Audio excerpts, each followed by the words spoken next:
Hello everyone, my name is Chizoba Ota and the topic for my group is knowledge management and e-learning, and I'll be talking about knowledge management. What is knowledge? Knowledge is the understanding of information in which an individual or an organization acquires through education and experience. Then what is knowledge management? Knowledge management is the process by which an organization or enterprise gathers, organizes, shares, and analyzes its information in a way that is easily accessible to the members of the company, the employees in the company. It is the efficient handling of information and resources in a commercial organization. Various steps involved in knowledge management, which are identification of knowledge, capturing of knowledge, sharing of knowledge, and the application of this knowledge. So for the identification of knowledge, it is the process whereby you discover or you gather knowledges which could be used to increase business process productivity, and ways in which you can identify knowledge or gather knowledge by writing books, surveys, questionnaires, and etc. And for knowledge capturing, it's the part of knowledge management process that deals with the retrieving of explicit or tactic knowledge that resides within people or organizational entities. And then the third step involved in knowledge management is the knowledge sharing. And knowledge sharing is the process of making relevant tactic knowledge available to the right people at the right time. And sharing knowledge could include writing books, presentations, forums, lectures, etc. And the last process of knowledge management is the application of these knowledges which have been discovered to the businesses. And knowledge application is the actualization of knowledge to make decisions, to improve the processes, and make the best use of these knowledges to solve business problems. Thank you. Hello, my name is Balog Madibaya Victor. I'm going to talk about intellectual capital. Intellectual capital is a term a business uses to describe the value of its collective nature, resources, and skills. The collection of intellectual assets contributes to the operation and profitability of the company. Because of its intangible nature of knowledge capital, its measurement is subjective, and there is no standard financial method to assess its values. Several elements make up the intellectual assets, and they include employees' expertise, knowledge and skills, business training and development provided to staffs, proprietary information such as trademarks or copyright, organizational processes and procedures, intellectual properties. Types of intellectual assets. Human capital. Human capital is a collection of company workforce, including employee skills, expertise, and education. Employees brings a wealth of knowledge to an organization, including life and work experiences. Each team member that a company hires brings value to the organization by contributing to the operation and process in their daily tasks. Number 2, relationship or social capital. Relationship capital is a collective value of organizations' connections with various external individuals and partners.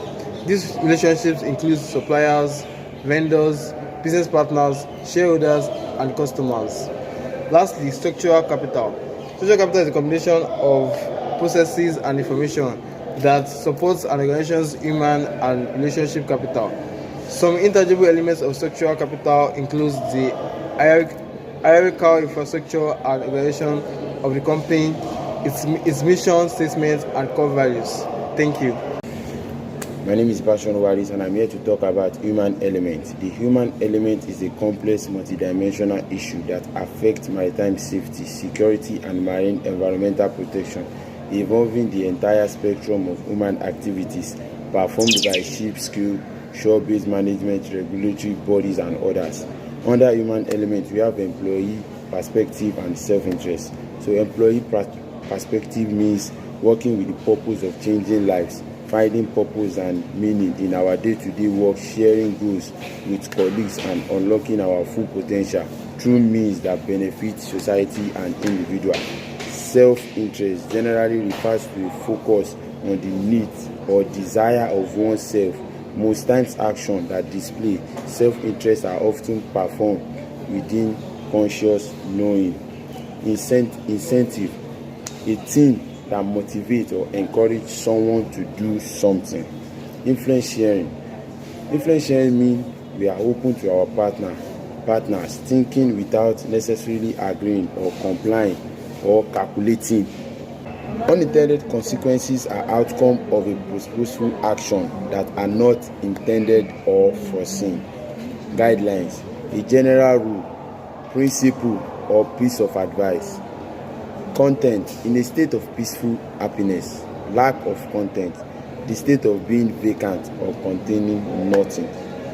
Semantic web. A proposed development of the World Wide Web in which data in web page is structured and tagged in such a way that it can be read directly by computers. And web is a complex system of interconnected elements. Resources description framework. The resources description framework is a World Wide Web standard originally designed as a data model for metadata. Futuristic scenarios is making predictions on what the future will be and how the business environment might change in the light of that future. Thank you. My name is Ujoni Abiodun. I am here to talk about e-learning, course development, and content offering tools. E-learning is the act of learning, educating, or training through digital resources such as computer, laptop, and tablets that are connected to the internet. Self-paced e-learning is when you learn at your own pace, that is, on your own time and schedule, without the need for an instructor. While instructor-led e-learning is when an instructor facilitates the learning sessions for a group or individual. Unlike self-paced system, the instructor dictates the timing and the scheduling.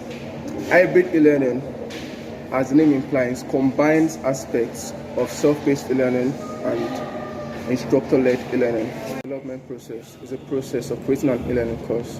The following people are extremely vital towards this process.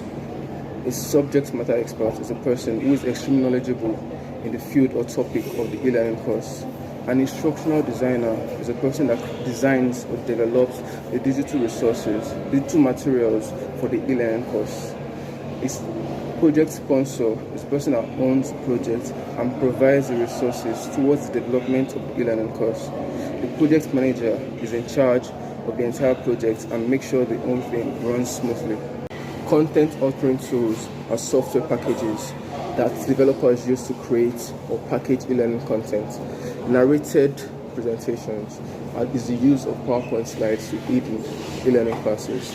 Simulations is the use of different simulated scenarios in a controlled environment to prepare learners for real-world situations. Serious game combines learning strategies, knowledge and structures, and game elements to teach specific skills, knowledge, and attributes. Augmented and virtual realities are technologies that either enhance or replace a real-life situation with a simulated one. Thank you. Hello everyone, my name is Samuel Williams. I'm here to talk about Learning Management System. Learning Management System is a system for the administration, documentation, tracking and delivery of educational courses, training programs, materials and development programs. The Learning Management System concept emerged directly from e-learning. It's a software or web-based technology used to plan, implement and assess a specific learning process. Learning Management System consists of social learning platforms, which are solutions that organizations use to create and manage employee training programs. Learning management systems make up the largest segment of the learning system market.